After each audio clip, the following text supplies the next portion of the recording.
Jagannath everyone welcome to this class. ଆମେ ସମସ୍ତେ ଜାଣିଛେ କ'ଣ ନା ଆମେ ସମସ୍ତେ ଜାଣିଛେ ଓଡ଼ିଆ ଗ୍ରାମାରର ପ୍ରଶ୍ନ ଓଡ଼ିଶାର ସମସ୍ତ ଏକ୍ଜାମ୍ରେ ଆସେ। ତ ଓଡ଼ିଶାର ସମସ୍ତ ଏକ୍ଜାମ୍କୁ ଆନାଲାଇଜ୍ କରିକି ତା'ର ପ୍ରିଭିୟସ୍ ଇୟର୍ କୋଶ୍ଚିନ୍କୁ ଆନାଲାଇଜ୍ କରିକି ଯେଉଁ ସବୁ କୋଶ୍ଚିନ୍ ମୋଷ୍ଟ ଏକ୍ସପେକ୍ଟେଡ଼୍ ଆସିପାରେ ଆପଣଙ୍କର ଅପକମିଂ ଏକ୍ଜାମ୍ରେ ଆଜି ଆମେ ସେଇ ସବୁ କୋଶ୍ଚିନ୍କୁ ଆମେ ଆମ କ୍ଲାସ୍ରେ ଦେଖିବା। ତ ଚାଲନ୍ତୁ ଡେରି କରିବାନି, ଷ୍ଟାର୍ଟ କରିବା ଆଜିର କ୍ଲାସ୍। ତ ମୋଷ୍ଟ ଏକ୍ସପେକ୍ଟେଡ଼୍ ହେଲା ଟପ୍ ଇମ୍ପୋର୍ଟାଣ୍ଟ ସବୁ କୋଶ୍ଚିନ୍ ରହିବ। ତ ନିହାତି ଭାବରେ ମୁଁ ଆଶା କରୁଛି କ୍ଲାସ୍ଟିକି ଆପଣ ସମ୍ପୂର୍ଣ୍ଣ ଭାବେ ଦେଖିବେ। ତ ଚାଲନ୍ତୁ ଷ୍ଟାର୍ଟ କରିବା ଆଜିର କ୍ଲାସ୍। ତ ପ୍ରଥମ ନମ୍ବର କୋଶ୍ଚିନ୍ ରହିଲା ଆପଣଙ୍କର ନା ମନର ଭାବକୁ ସମ୍ପୂର୍ଣ୍ଣ ରୂପେ ପ୍ରକାଶ କରିବାର ଶ୍ରେଷ୍ଠ ମାଧ୍ୟମ କ'ଣ? ମନର ଭାବକୁ ସମ୍ପୂର୍ଣ୍ଣ ଭାବେ ପ୍ରକାଶ କରିବାର ଶ୍ରେଷ୍ଠ ମାଧ୍ୟମ କ'ଣ? ତ ଆପଣଙ୍କର ଅପସନ୍ ହେଉଛି ନା ସଂକେତ, ନା ଭାଷା, ନା ଛବି, ନା ଧ୍ୱନି। ହେଲା, ମନେ ରଖ କ'ଣ ନା ସଂକେତ ହେଉ କିମ୍ବା ଛବି ହେଉ କିମ୍ବା ଧ୍ୱନି ହେଉ, ଏହା ମାଧ୍ୟମରେ ଆମେ କ'ଣ ନିଜର ଭାବକୁ ପ୍ରକାଶ କରିପାରୁ, କିନ୍ତୁ ଏଥିରେ ସେତିକି ସ୍ପଷ୍ଟତା ନଥାଏ।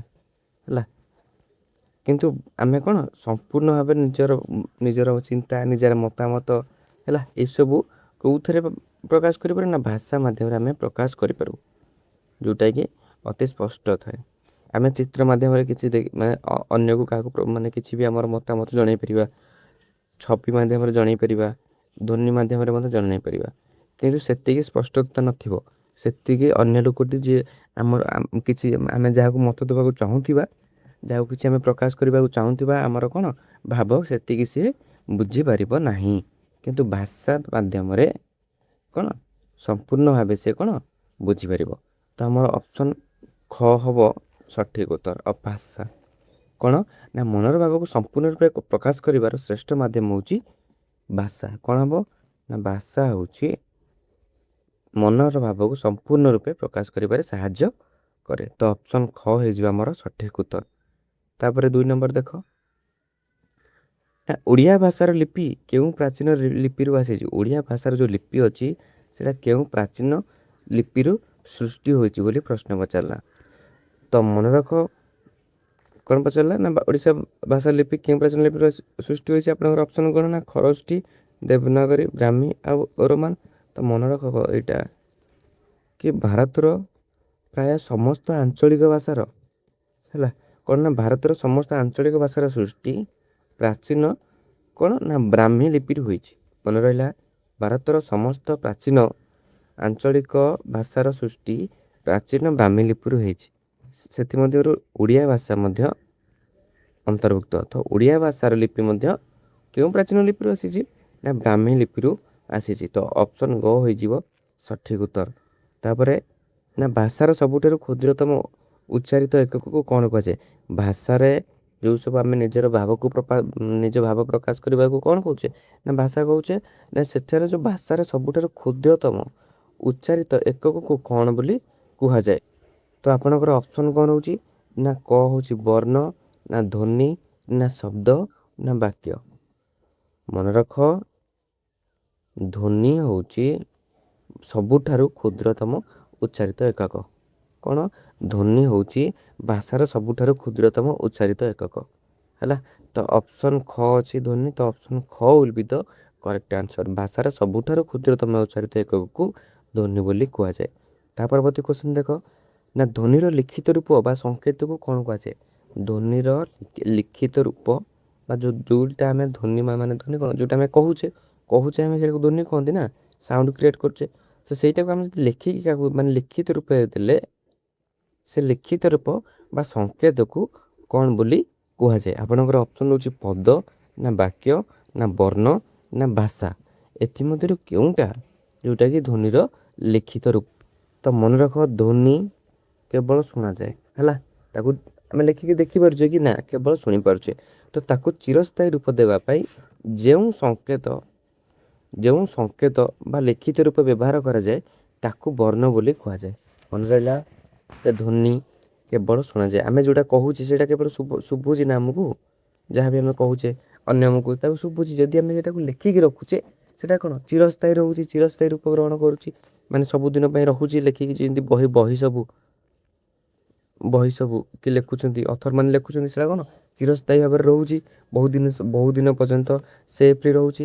ତ ସେଇଟା ଲିଖିତ ରୂପ ଗୋଟେ ନା, ସେଇଆକୁ ଯଦି ଆମେ କହିଥାନ୍ତା ତ କେବଳ ସେଇଟା ଶୁଣି ପାରିଥାନ୍ତେ, ଯାହାକୁ କେବଳ କହିଥାନ୍ତେ, ଯାହା ପାଖରେ ପହଞ୍ଚିଥାନ୍ତା ସେ କେବଳ ଶୁଣିଥାନ୍ତା। କିନ୍ତୁ ସେଇଟା କ'ଣ ଲିଖିତ ରୂପ ନୁହଁ।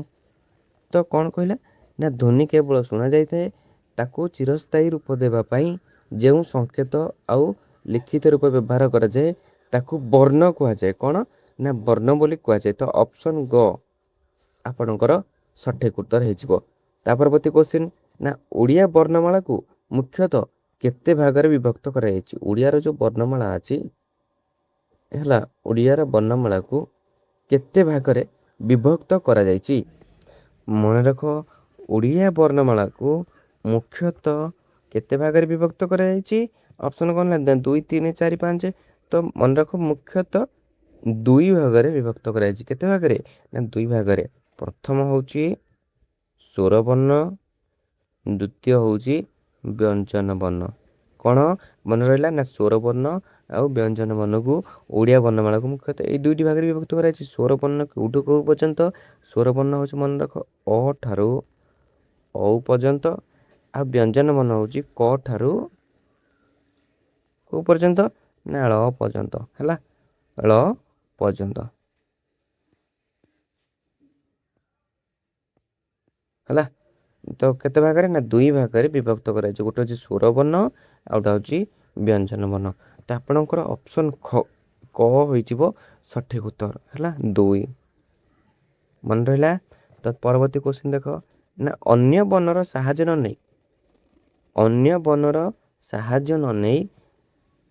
ନ ନେଇ ଉଚ୍ଚାରିତ ହେଉଥିବା ବର୍ଣ୍ଣକୁ କ'ଣ ବୋଲି କୁହାଯାଏ? ବର୍ତ୍ତମାନ ଆମେ କ'ଣ ଦେଖିଲେ ନା, ଓଡ଼ିଆ ବର୍ଣ୍ଣକୁ କେତେ ଭାଗରେ ବିଭକ୍ତ କରାଯାଇଛି? 2 ଭାଗରେ ବିଭକ୍ତ କରାଯାଇଛି। ଗୋଟେ ହେଉଛି ସ୍ୱରବର୍ଣ୍ଣ ଆଉ ଗୋଟେ ହେଉଛି ବ୍ୟଞ୍ଜନ ବର୍ଣ୍ଣ। ସ୍ୱରବର୍ଣ୍ଣ କ'ଣ ନା, ସ୍ୱରବର୍ଣ୍ଣ ହେଉଛି କ'ଣ ନା ଅନ୍ୟ ବର୍ଣ୍ଣର ସାହାଯ୍ୟ ନ ନେଇ ସେ ଉଚ୍ଚାରିତ ହୋଇପାରେ।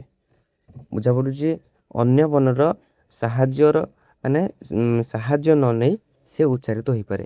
କିନ୍ତୁ ବ୍ୟଞ୍ଜନ ବର୍ଣ୍ଣ ସ୍ୱରବର୍ଣ୍ଣର ସାହାଯ୍ୟରେ ହିଁ ଉଚ୍ଚାରିତ ହୁଏ। ତ ସେଠି କ'ଣ କ୍ୱେଶ୍ଚିନ୍ ଦେଇଛି ନା, ଅନ୍ୟ ବର୍ଣ୍ଣର ସାହାଯ୍ୟ ନ ନେଇ ଉଚ୍ଚାରିତ ହେଉଥିବା ବର୍ଣ୍ଣକୁ କ'ଣ ବୋଲି କୁହାଯାଏ? ତ ଆମେ ସମସ୍ତେ ଜାଣିଲେ ସ୍ୱରବର୍ଣ୍ଣ ହେଉଛି ଯିଏକି ଅନ୍ୟ ବର୍ଣ୍ଣର ସାହାଯ୍ୟ ନ ନେଇ ଉଚ୍ଚାରିତ ହୁଏ। ତ ଆପଣଙ୍କର ଉତ୍ତର କ'ଣ ହେଇଯିବ ନା, ସ୍ୱରବର୍ଣ୍ଣ। ଅପସନ୍ ଖ ହୋଇଯିବ ସଠିକ୍ ଉତ୍ତର। ବ୍ୟଞ୍ଜନ ବର୍ଣ୍ଣ ହେବନି, ଅଯୋଗବାନ ହେବନି, ଅବର୍ଗୀୟ ବ୍ୟଞ୍ଜନ ହେବନି। ତ ଅପସନ୍ ଖ will be the correct answer. ତା ପରବର୍ତ୍ତୀ ନା, ଓଡ଼ିଆ ବର୍ଣ୍ଣମାଳାରେ ଥିବା ଅ ଠାରୁ ଔ ପର୍ଯ୍ୟନ୍ତ ବର୍ଣ୍ଣଗୁଡ଼ିକୁ କ'ଣ ବୋଲି କୁହାଯାଏ? ଏବେ ମୁଁ ଆପଣଙ୍କୁ ପଢ଼େଇଥିଲି ନା, ଓଡ଼ିଆ ବର୍ଣ୍ଣମାଳା 2 ଭାଗରେ ବିଭକ୍ତ, ଯେଉଁଟାକି ସ୍ୱରବର୍ଣ୍ଣ ଆଉ ଗୋଟେ ହେଉଛି ବ୍ୟଞ୍ଜନ ବର୍ଣ୍ଣ। ସ୍ୱରବର୍ଣ୍ଣ ହେଉଛି ଅ ଠାରୁ ଔ ପର୍ଯ୍ୟନ୍ତ, ଆଉ ହେଉଛି ବ୍ୟଞ୍ଜନ ବର୍ଣ୍ଣ ହେଉଛି କ ଠାରୁ ଳ ପର୍ଯ୍ୟନ୍ତ। ବୁଝାପଡ଼ୁଛି? ତ ଏଠି ଅପସନ୍ କ'ଣ ହେଉଛି ଆପଣଙ୍କର ନା, ବ୍ୟଞ୍ଜନ ବର୍ଣ୍ଣ ହେବନି, ଯୁକ୍ତ ବର୍ଣ୍ଣ ହେବନି, ସ୍ୱରବର୍ଣ୍ଣ ହେବ, ଅଳ୍ପ ବର୍ଣ୍ଣ। ତ କ'ଣ ଅପସନ୍ ଗ will be the correct answer. ସ୍ୱରବର୍ଣ୍ଣ ବୁଝାପଡ଼ୁଛି? ସ୍ୱରବର୍ଣ୍ଣ ହେଉଛି ଅ ଆ ଏମିତି ହେଇକି କେତେ ନା ଔ ପର୍ଯ୍ୟନ୍ତ। ବୁଝାପଡ଼ିଲା? ତ ଅପସନ୍ ଗ ହେଇଯିବ 7 ନମ୍ବର ସଠିକ୍ ଉତ୍ତର। ତା ପରବର୍ତ୍ତୀ ନା, ଓଡ଼ିଆରେ ଉଚ୍ଚାରଣ ଦୃଷ୍ଟିରୁ ମୌଳିକ ସ୍ୱରଧ୍ୱନି ସଂଖ୍ୟା କେତେ?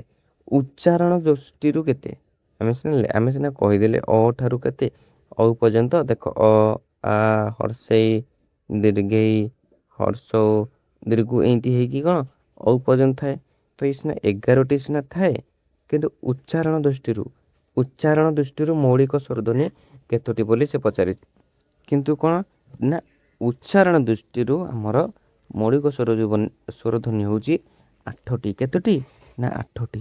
ଆପଣଙ୍କର ଅପସନ୍ କ'ଣ ଥିଲା? 11, 8 ନା 6 ନା 2? ତ ଅପସନ୍ ଖରେ ଅଛି 8। ତ ଅପସନ୍ ଖ will be the correct answer. କ'ଣ ନା, ଅପସନ୍ ଖ ହେଇଯିବ ଆମର ସଠିକ୍ ଉତ୍ତର। ତା ପରବର୍ତ୍ତୀ କ୍ୱେଶ୍ଚିନ୍ ନା, କେଉଁ ଦୁଇଟିକୁ ସଂଯୁକ୍ତ ସ୍ୱରଧ୍ୱନି କୁହାଯାଇଥାଏ? ଏଥିମଧ୍ୟରୁ କେଉଁ ଦୁଇଟିକୁ ସଂଯୁକ୍ତ ସ୍ୱରଧ୍ୱନି ବୋଲି କୁହାଯାଇଥାଏ? ତ ଆପଣଙ୍କର ଅପସନ୍ କ'ଣ ନା, ଏ ଓ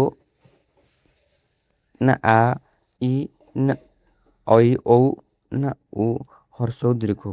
ହେଲା, ଏଥିମଧ୍ୟରୁ କେଉଁଟାକୁ ସଂଯୁକ୍ତ ସ୍ୱରଧ୍ୱନି ବୋଲି କୁହାଯାଇଥାଏ? ଆମେ ସମସ୍ତେ ଜାଣିଛେ ଯେଉଁ ସଂଯୁକ୍ତ ସ୍ୱରଧ୍ୱନି କାହାକୁ କୁହାଯାଏ? ମୁଁ ଆପଣଙ୍କୁ ଥିଓରି କ୍ଲାସ୍ରେ ବୁଝାଇଥିଲି ସଂଯୁକ୍ତ ସ୍ୱରଧ୍ୱନି କ'ଣ। ଯଦି ଆପଣମାନେ ଥିଓରି କ୍ଲାସ୍ ଦେଖିନାହାନ୍ତି ଆପଣ ଚ୍ୟାନେଲ୍କୁ ଯାଇକି ହେଲା କ୍ଲାସ୍ ଟିକେ ଦେଖିପାରିବେ। ତ ମନେ ରଖ ଅପସନ୍ ଗ ଯେଉଁଟାକି ଐ ଅଛି ଆଉ ଔ, ଏଇ ଦୁଇଟିକୁ ସଂଯୁକ୍ତ ସ୍ୱରଧ୍ୱନି ବୋଲି କୁହାଯାଇଥାଏ। ତ ଅପସନ୍ ଗ will be the correct answer. କ'ଣ ନା ଗ ହୋଇଯିବ ଆମର ସଠିକ୍ ଉତ୍ତର। କ'ଣ ଐ ଆଉ ଔକୁ କ'ଣ ନା ସଂଯୁକ୍ତ ସ୍ୱରଧ୍ୱନି ବୋଲି କୁହାଯାଇଥାଏ। ତା ପରବର୍ତ୍ତୀ କୋଶ୍ଚିନ୍ ନା ଯେଉଁ ବର୍ଣ୍ଣ ଗୁଡ଼ିକ କ'ଣ ନା ସ୍ୱରବର୍ଣ୍ଣର ସାହାଯ୍ୟ ବିନା ଉଚ୍ଚାରିତ ହୋଇପାରନ୍ତି ନାହିଁ ସେଗୁଡ଼ିକୁ କ'ଣ ବୋଲି କୁହାଯାଏ? ଯେଉଁ ବର୍ଣ୍ଣ ଗୁଡ଼ିକ ବର୍ତ୍ତମାନ ଆମେ ଦେଖିଲେ ଯେଉଁ ବର୍ଣ୍ଣ ବିନା ସାହାଯ୍ୟରେ ଉଚ୍ଚାରିତ ହୋଇଥାଏ ସେଇଟାକୁ ଆମେ ସ୍ୱରବର୍ଣ୍ଣ କହୁଥିଲେ। ବର୍ତ୍ତମାନ କୋଶ୍ଚିନ୍ ଆସିଲା କି ଯେଉଁ ବର୍ଣ୍ଣ ଗୁଡ଼ିକ ସ୍ୱରବର୍ଣ୍ଣର ସାହାଯ୍ୟ ବିନା ଉଚ୍ଚାରିତ ହୋଇପାରନ୍ତି ନାହିଁ ସେଗୁଡ଼ିକୁ କ'ଣ ବୋଲି କୁହାଯାଏ? ଆପଣଙ୍କର ଅପସନ୍ ରହୁଛି ଶୁଦ୍ଧ ସ୍ୱର ନା ବ୍ୟଞ୍ଜନ ବର୍ଣ୍ଣ ନା ନାସିକ୍ୟ ବର୍ଣ୍ଣ ନା ସ୍ୱରବର୍ଣ୍ଣ। ସ୍ୱରବର୍ଣ୍ଣ ତ ହେବନି, ଇଏ ନିଜେ ନିଜେ ଉଚ୍ଚାରିତ ହୋଇପାରେ। ଏଥିମଧ୍ୟରୁ କେଉଁଟା ଯେଉଁଟାକି ସ୍ୱରବର୍ଣ୍ଣର ସାହାଯ୍ୟ ବିନା ଉଚ୍ଚାରିତ ହୋଇପାରିବ ନାହିଁ? ତ ମନେ ରଖନ୍ତୁ ବ୍ୟଞ୍ଜନ ବର୍ଣ୍ଣ ସ୍ୱରବର୍ଣ୍ଣର ସାହାଯ୍ୟ ବିନା ଉଚ୍ଚାରିତ ହୋଇପାରେ ନାହିଁ। ହେଲା ତ କ'ଣ ଓଡ଼ିଆ ବର୍ଣ୍ଣ ମାନେ ଦୁଇଟି ବର୍ଣ୍ଣ ବିଭାଗ କରାଯାଇଛି ନା ସ୍ୱରବର୍ଣ୍ଣ ଆଉ ଗୋଟେ ହେଉଛି ବ୍ୟଞ୍ଜନ ବର୍ଣ୍ଣ। ସ୍ୱରବର୍ଣ୍ଣର ସଂଖ୍ୟା 11 ଯେତିକି ବେଳେ ବ୍ୟଞ୍ଜନ ବର୍ଣ୍ଣ ହେଉଛନ୍ତି 39। ହେଲା ତ ଏଇ ଯେଉଁ କ ଠାରୁ ଳ ପର୍ଯ୍ୟନ୍ତ ଅଛନ୍ତି ଏମାନେ ଉଚ୍ଚାରିତ ହେବା ପାଇଁ ସ୍ୱରବର୍ଣ୍ଣର ସାହାଯ୍ୟ ନେଇଥାନ୍ତି। ବୁଝା ପଡ଼ିଲା? ତ ସେଥିପାଇଁ ଏମାନଙ୍କୁ ବ୍ୟଞ୍ଜନ ବର୍ଣ୍ଣ କୁହାଯାଏ। ତ ଏଇଟା ହେଉଛି ବ୍ୟଞ୍ଜନ ବର୍ଣ୍ଣ। ଅପସନ୍ ଖ will be the correct answer. ତା ପରବର୍ତ୍ତୀ କୋଶ୍ଚିନ୍ ନା ଓଡ଼ିଆ ବର୍ଣ୍ଣମାଳାରେ ବ୍ୟଞ୍ଜନ ବର୍ଣ୍ଣର ସଂଖ୍ୟା କେତେ? ବର୍ତ୍ତମାନ ପଚାରିଲା ଓଡ଼ିଆ ବର୍ଣ୍ଣମାଳାରେ ବ୍ୟଞ୍ଜନ ବର୍ଣ୍ଣର ସଂଖ୍ୟା କେତେ ବୋଲି ପଚାର। ଏଥିମଧ୍ୟରୁ କେତୋଟି ହେଉଛି ବ୍ୟଞ୍ଜନ ବର୍ଣ୍ଣର ସଂଖ୍ୟା? 35ଟି ନା 38ଟି ନା 39 ନା 40ଟି? ମନେ ରଖନ୍ତୁ ଓଡ଼ିଆ ବର୍ଣ୍ଣମାଳାରେ ବ୍ୟଞ୍ଜନ ବର୍ଣ୍ଣର ସଂଖ୍ୟା ହେଉଛି କେତେ ନା 39।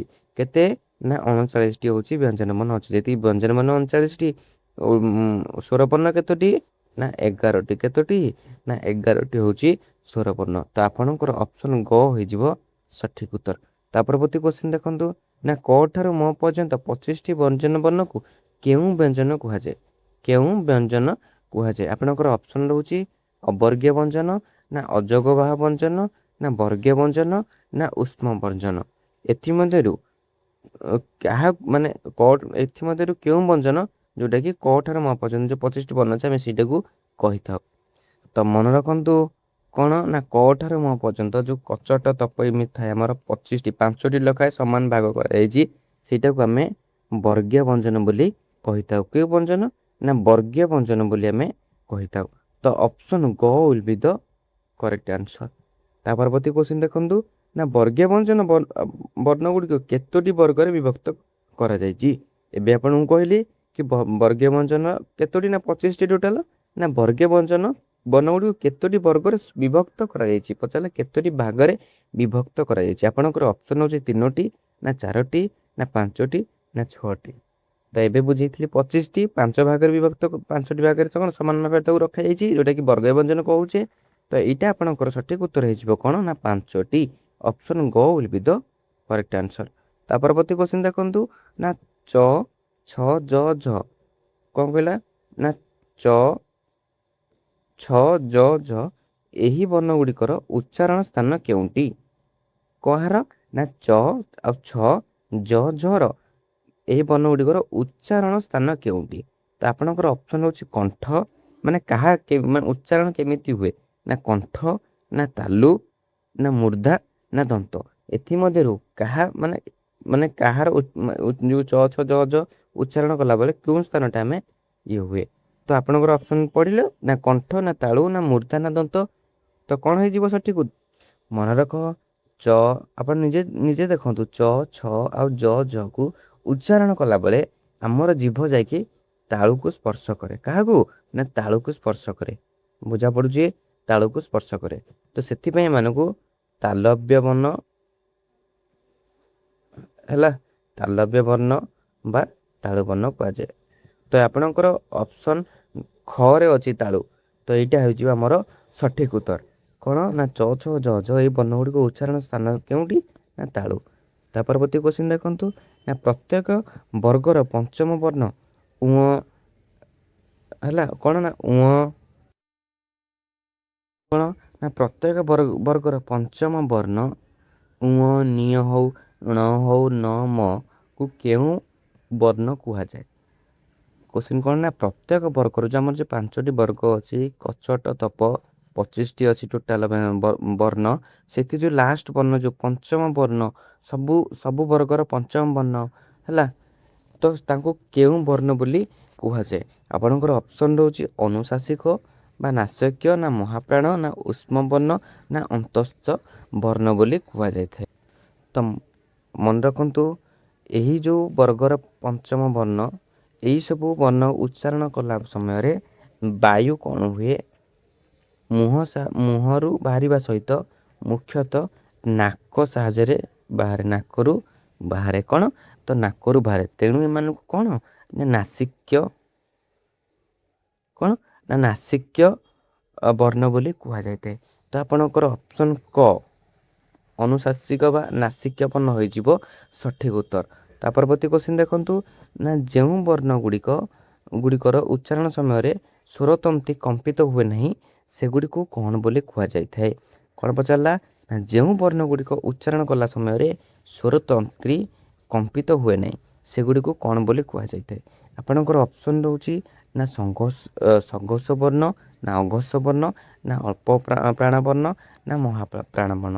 ଏଥିମଧ୍ୟରୁ କେଉଁ ବର୍ଣ୍ଣ ଉଚ୍ଚାରଣ ସମୟରେ ଆମର ସ୍ୱରତନ୍ତ୍ରୀ ଯେଉଁଟା କି କମ୍ପିତ ହୁଏ ନାହିଁ। ତ ମନେ ରଖନ୍ତୁ ସ୍ୱରତନ୍ତ୍ରୀ ଉଚ୍ଚାରଣ ଦୃଷ୍ଟିରୁ ବର୍ଣ୍ଣ ଦୁଇ ପ୍ରକାର ବିଭକ୍ତ କରାଯାଇଛି। କ'ଣ ନା ସଘୋଷ ବର୍ଣ୍ଣ ଆଉଟା ହେଉଛି ଅଘୋଷ ବର୍ଣ୍ଣ। ତ ସଘୋଷ ବର୍ଣ୍ଣ କେଉଁଟା ନା ଯେଉଁଥିରେ ସ୍ୱରତନ୍ତ୍ରୀଟା ଆମର କମ୍ପିତ ହୁଏ, କିନ୍ତୁ ଅଘୋଷ ବର୍ଣ୍ଣ କେଉଁଟା ନା ସ୍ୱରତନ୍ତ୍ରୀ କମ୍ପିତ ହୁଏ ନାହିଁ। ତ ଆପଣଙ୍କର ଅପସନ୍ ଖ ହୋଇଯିବ ସଠିକ୍ ଉତ୍ତର। ତା ପରବର୍ତ୍ତୀ କ୍ୱେଶ୍ଚିନ୍ ଦେଖନ୍ତୁ ନା ପ୍ରତ୍ୟେକ ବର୍ଗର ଦ୍ୱିତୀୟ ଓ ଚତୁର୍ଥ ବର୍ଣ୍ଣକୁ କ'ଣ ବୋଲି କୁହାଯାଇଥାଏ ଯେଉଁଥିରେ ଅଧିକ ବାୟୁ ଆବଶ୍ୟକ ହୁଏ। ମନେ ରହିଲା ନା ପ୍ରତ୍ୟେକ ବର୍ଗର ଦ୍ୱିତୀୟ ଓ ଚତୁର୍ଥ ବର୍ଣ୍ଣକୁ ଆମର ଯେଉଁ କ ଚ ଟ ତ ପ ଅଛି 5ଟି ବର୍ଗ ଅଛି ହେଲା, ଏଇ ଯେଉଁ ତାର ଦ୍ୱିତୀୟ ଆଉ ଚତୁର୍ଥ ବର୍ଣ୍ଣକୁ ସବୁଥରର ଦ୍ୱିତୀୟ ଚତୁର୍ଥ ବର୍ଣ୍ଣକୁ କ'ଣ ବୋଲି କୁହାଯାଇଥାଏ ଯେଉଁଥିରେ ଅଧିକ ବାୟୁ ଆବଶ୍ୟକ ହୋଇଥାଏ। ଆପଣଙ୍କର ଅପସନ୍ ରହୁଛି ଅଳ୍ପ ପ୍ରାଣ ନା ମହାପ୍ରାଣ ନା ଅନୁଶାସିକ ନା ସଘୋଷ। ଏଥିମଧ୍ୟରୁ କେଉଁଟା ହେଇଯିବ ଯେଉଁଟାକି ସେମାନେ ଦ୍ୱିତୀୟ ଆଉ ଚତୁର୍ଥ ବର୍ଣ୍ଣକୁ କୁହାଯାଏ। ତ ମନେ ରଖନ୍ତୁ ପ୍ରାଣ ମାନେ ହେଉଛି ବାୟୁ। କ'ଣ ପ୍ରାଣ ମାନେ କ'ଣ ନା ବାୟୁ। ଯେଉଁଥିରେ ଅଧିକ ବାୟୁ କ'ଣ ଆବଶ୍ୟକ ପଡ଼େ ସେଇଟାକୁ ମହାପ୍ରାଣ କହନ୍ତି। କ'ଣ ନା ମହାପ୍ରାଣ। ଯେମିତିକି ଅଧିକ ବାୟୁ ହଉ କିମ୍ବା ହକାର ଉଚ୍ଚାରଣ ମାନେ ଜଣାପଡ଼ୁଥିବ, ଯେମିତିକି ଖ ଘ ଛ ଆଉ ଝ ବୁଝାପଡ଼ୁଛି। ଏସବୁ ହେଉଛି ଉଚ୍ଚାରଣ କଲା ସମୟରେ କ'ଣ ଅଧିକ ବାୟୁ ନିର୍ଗତ ହୁଏ, ତ ଯାହାକୁ ଆମେ ମହାପ୍ରାଣ ବୋଲି କହିଥାଉ। ତ ଆପଣଙ୍କର ଅପସନ୍ ଖ ହୋଇଯିବ ସଠିକ୍ ଉତ୍ତର। ତା ପରବର୍ତ୍ତୀ କ୍ୱେଶ୍ଚିନ୍ ଦେଖନ୍ତୁ ନା ସ ମାନେ ତାଲବେଶ ବୋଧିନେଶ ଦନ୍ତେଶ ଆଉ ହ ବର୍ଣ୍ଣ ଗୁଡ଼ିକୁ କ'ଣ କୁହାଯାଇଥାଏ। ଆମର ଯେଉଁ ଅଛି ଓଡ଼ିଆ ବର୍ଣ୍ଣମାଳାରେ ତାଲବେଶ ବୋଧିନେଶ ଦନ୍ତେଶ ଆଉ ହକୁ ଏ ଯେଉଁ 3ଟି ସ ରହିଲା ତା ସହିତ ହ ବର୍ଣ୍ଣ ଗୁଡ଼ିକୁ କ'ଣ ବୋଲି କୁହାଯାଇଥାଏ। ଆପଣଙ୍କର ଅପସନ୍ ରହୁଛି ଅନ୍ତସ୍ଥ ବର୍ଣ୍ଣ ନା ଅନୁଶାସିକ ବର୍ଣ୍ଣ ନା ଉଷ୍ମ ବର୍ଣ୍ଣ ନା ବର୍ଗୀୟ ବ୍ୟଞ୍ଜନ। ଏଥିମଧ୍ୟରୁ କ'ଣ ଯେଉଁଟାକି 3ଟି ସ ଆଉ ହକୁ କୁହାଯାଇଥାଏ। ତ ମନେ ରଖନ୍ତୁ ଏହି ବର୍ଣ୍ଣ ଗୁଡ଼ିକ ଉଚ୍ଚାରଣ ସମୟରେ ଯେଉଁ ବାୟୁଟା ବାହାରେ ଅଧିକ ଗରମ ଲାଗେ, ମାନେ ଅଧିକ ଗରମ ବାୟୁ ବାହାରେ। ତ ସେଥିପାଇଁ ଏମାନଙ୍କୁ କେଉଁ ବର୍ଣ୍ଣ କୁହାଯାଏ, ତ ଏମାନଙ୍କୁ କ'ଣ କୁହାଯାଏ ନା ଉଷ୍ମ ବର୍ଣ୍ଣ ବୋଲି କୁହାଯାଏ। ଆପଣଙ୍କର ଅପସନ୍ ଗ ହୋଇଯିବ ସଠିକ୍ ଉତ୍ତର। ମନେ ରହିଲା କ'ଣ ନା ଉଷ୍ମ ବର୍ଣ୍ଣ ବୋଲି କୁହାଯାଇଥାଏ। ତା ପରବର୍ତ୍ତୀ କ୍ୱେଶ୍ଚିନ୍ ଦେଖନ୍ତୁ ନା ଆମର ଯେଉଁ ଅଛି ଅନୁସାର ବିସର୍ଗ ଏବଂ ଚନ୍ଦ୍ରବିନ୍ଦୁକୁ କେଉଁ ବର୍ଣ୍ଣ ବୋଲି କୁହାଯାଇଥାଏ। ଅନୁସାର ବିସର୍ଗ ଏବଂ ଚନ୍ଦ୍ରବିନ୍ଦୁକୁ କେଉଁ ବର୍ଣ୍ଣ ବୋଲି କୁହାଯାଇଥାଏ? ଆପଣଙ୍କର ଅପସନ୍ ହେଉଛି ଅବର୍ଗୀୟ ବ୍ୟଞ୍ଜନ ନା ଅଯୋଗବାହ ବା ଆଶ୍ରିତ ବର୍ଣ୍ଣ ନା ମୌଳିକ ସ୍ୱର ନା ମହାପ୍ରାଣ ବୋଲି କୁହାଯାଇଥାଏ।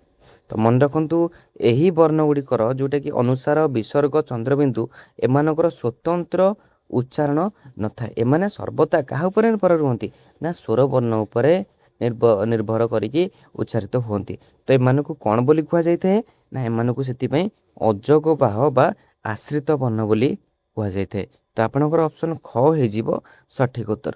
ତା ପରବର୍ତ୍ତୀ କ୍ୱେଶ୍ଚିନ୍ ଦେଖନ୍ତୁ ନା ଓଡ଼ିଆ ଭାଷାରେ କ'ଣ ନା ଓଡ଼ିଆ ଭାଷାରେ କେଉଁ ବର୍ଣ୍ଣକୁ କମ୍ପିତ ବର୍ଣ୍ଣ ବା ଲୁଣ୍ଠିତ ବର୍ଣ୍ଣ ବୋଲି କୁହାଯାଇଥାଏ?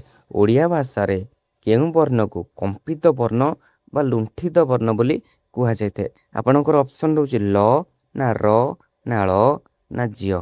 ଏଥିମଧ୍ୟରୁ କେଉଁ ବର୍ଣ୍ଣକୁ କମ୍ପିତ ବର୍ଣ୍ଣ ବା ଲୁଣ୍ଠିତ ବର୍ଣ୍ଣ ବୋଲି କୁହାଯାଇଥାଏ?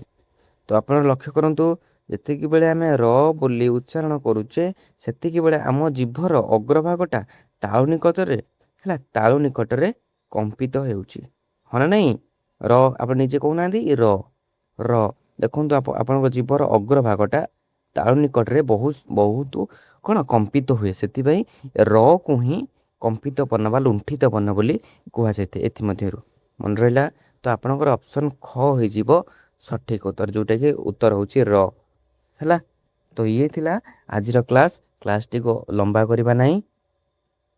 ତ କ୍ଲାସ୍ଟି ଭଲ ଲାଗିଥିଲେ ନିହାତି ଭାବେ ଲାଇକ୍ କରିବେ, ନିଜ ସାଙ୍ଗମାନଙ୍କ ସହିତ ସେୟାର କରିବେ। ଯଦି ଚ୍ୟାନେଲରେ ନୂଆ ଅଛନ୍ତି ଚ୍ୟାନେଲକୁ ସବସ୍କ୍ରାଇବ୍ କରିବେ। ତ ଦେଖା ହେବ ନେକ୍ସଟ କ୍ଲାସ୍ରେ। ପରବର୍ତ୍ତୀ କ୍ଲାସ୍ ଆମର ଜିକେ ରହୁଛି, ଓଡ଼ିଶା ଜିକେ ଉପରେ ଷ୍ଟାଟିକ୍ ଜିକେ ଆଣିକି ଆସୁଛି। ତ ସେଥି ପର୍ଯ୍ୟନ୍ତ ଅପେକ୍ଷା କରନ୍ତୁ ହେଲା, ପ୍ରିପାରେସନ୍ କରନ୍ତୁ, ପଢ଼ନ୍ତୁ, ପରିଶ୍ରମ କରନ୍ତୁ।